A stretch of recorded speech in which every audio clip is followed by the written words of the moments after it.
Barıştığımız yerde bahar gel. Ayrıldık biz yana yana, açıldı kalbimde yara.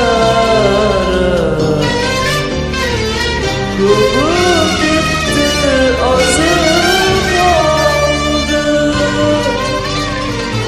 Gülgün kara gözüm gülgün, bu hoşanlık senin hakkından gelip şansımız gel. Gülmeyen insanlar var, cümlemiz seninle kendi. Gönül ağlarsın sen dünya.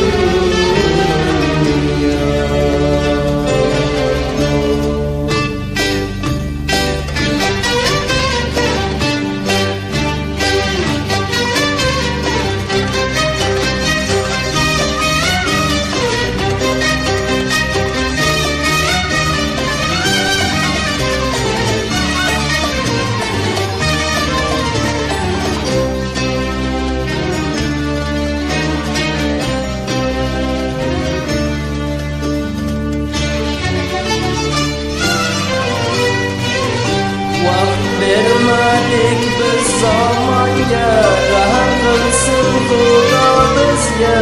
Keldik yo'lni oxiriga, ketdi ozi qoldi. Qanday bir dunyosin, zolimlardan battarsin. Dunyoga kelganimga pishmon qilding dunyo. Dunyoga kelganimga pishmon qilding dunyo.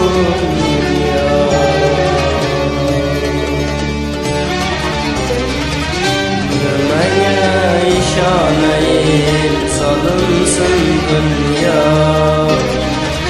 Nimaga ishonayin vafosiz dunyo. Nimaga